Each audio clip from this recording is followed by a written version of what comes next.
YouTube? It's Monday morning and I figured I'd finally get another video out. I've been thinking a lot about what other topics to do. It feels redundant because there are so many of the same videos about the same things like Zero Night and chow running procedures and all that stuff on YouTube already. So I'll try to keep it a little changed up. I'm gonna talk a little bit about some of the life hacks, for lack of a better term. Little things you can do that make BMT a little bit easier and might get you less recognized, which unless you want that full-blown yelling experience, the more you can stay in the background, the better. So for me personally, my MTI didn't figure out my name until after Beast Week, which we had like 2 weeks left after that. I'm pretty sure at graduation day when I introduced him to my family, I don't know if he even knew who I was, which is fine because I got yelled at twice in 8 weeks that we were there. And that's not because I was necessarily good at anything. It's just because I kept my head down. First of all, these are going to be really specific little things. Overall, obviously things like you don't laugh in formation, don't talk back, all those things are obvious.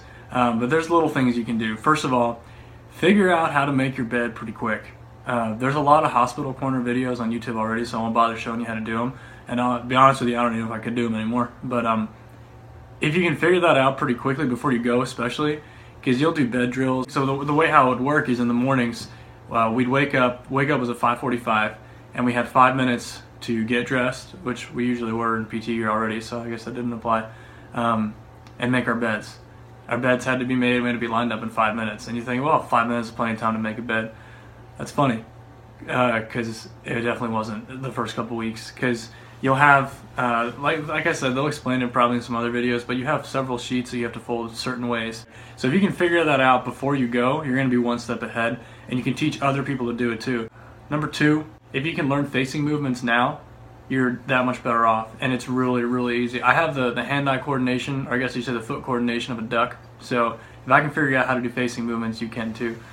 Because when you go, for example, to chow at the DFAC, you're gonna have to enter and exit a very particular way, and MTIs love standing by the doors, and they'll watch your feet, and if you don't do it right, you're gonna keep walking by them until you get it right.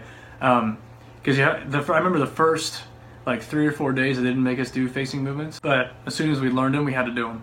And some squadrons, they made you salute yourself too there's like a mirror on your way out. That's another thing. Figure out how to salute. There's a lot of people who still don't know how to salute, and like I sasaid, there's probably videos out there, but it's just, if you don't have a hat on, it's just a nice little angle to the tip of your eyebrow. I see a lot of people salute like this, or just weird, like, oh, they're this. A lot of people do this. That it's not that, because they'll watch you and they want you to bring it up the center of your body and bring it back down the center of your body. There's none of this. There's some officers here sometimes. I'll bring up a salute when I pass them, and there's this one guy who always goes like that, and I'm like, okay. So it looks better. I wish we did that. There's some kind of a wind up. When you leave, anytime you make a turn, you're going to be doing what's called a flank. So it's a 90-degree turn. And if you want me to make a video about it, I can. If there's no other videos already on it on YouTube. But it's really easy. It's just like a pivot motion. And if you can figure out facing movements before you go, you'll be way ahead. Number 3, learn to tell military time. They'll teach you real quick, but it helps just because sometimes they'd be like, all right, fall out at 14:30, and you're like, the hell is a 14:30? You'll take the military time, so let's say it's 2000, and just subtract 12, and that's your civilian time, for lack of a better term. 1400, subtract 12, that's 2 p.m. Another big tip is this: you can't really prepare for this, just know this going in. Don't take anything personally, because the second you do and show a little bit of attitude, they'll be all over you. Because there are a lot of people who, not a lot, but definitely a decent number, who would kind of throw back a little bit, and they'll shut that down real fast. And I mean, nothing's gonna happen to you per se. You're gonna get yelled at, but if you're that guy who just wants to kind of stay in the background and you just get through basic trainings, that's like going through. I just wanted to get through and get out of there. I did not want to have to stay or linger or anything any longer than I needed to. Which leads me to my next tip: is make sure that you get some form of exercise before you go. The last thing you need is a sport-related injury, like a running injury or whatever.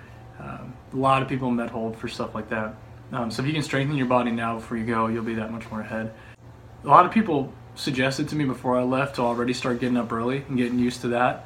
I'll be honest with you, it doesn't do very much because you'll wake up no matter what, and you'll be tired no matter what. I've never been more tired in my entire life than I have been during basic training. If I were you, I'd live it up those last couple of days when it comes to sleeping. Get all the sleep you can, because it'll be the last time for a very long time that you get a decent night of sleep. A lot of people told me before I left, make sure you learn how to eat fast. That'll happen naturally. I mean, yeah, there's some people who eat slower than others, but you learn really quick that you're going to be really hungry, because I'm a slow eater. Like, I go to Red Robin, and we might as well take out like a timeshare while we're there, because I take forever to eat. If you want like some specific tips on that, I'll tell you what I did. The DFAC actually has a lot of selections, like way more than you would think. I got there, and I'd been living off of a college diet, and I got into the DFAC, and I was like, this is like Sam's Club food aisle life. So I would wrap things up. So I always they had cinnamon raisin bread, which don't you love the Air Force? Like, here's your dessert for breakfast, lunch, and dinner. So I'd take cinnamon raisin bread, and let's say there was fish or chicken or rice, or man, we had ribs sometimes, pork, veal. I love veal. Whatever it was, I wrapped it in bread, dipped it in ketchup, and swallowed it. You're not there to enjoy the food, you're there to survive, basically. So I ate so much food, and I gained weight during basic training. I ate so well. Man, I ate better than I eat in tech school. Because holy crap, man, that was some good food. They had French toast days. They had, you might have heard about these already, but you got grilled cheese sundaes.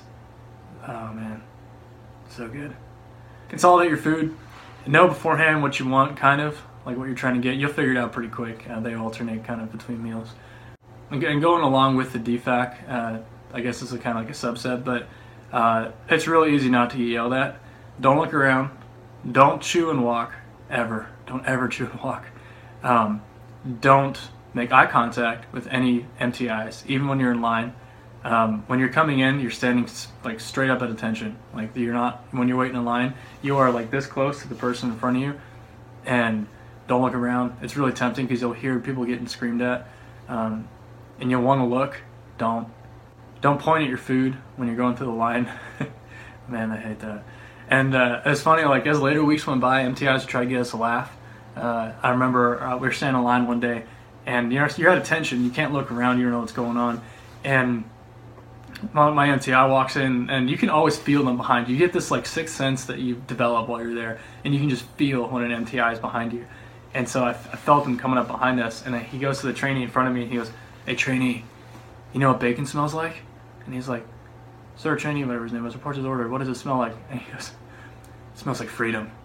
And then he walks away, and we're like, so don't laugh, because then he came back actually a couple weeks later, and he made some kind of a joke, and the kids started laughing. He's, "Why are you laughing?" I was like, that made it funnier, honestly.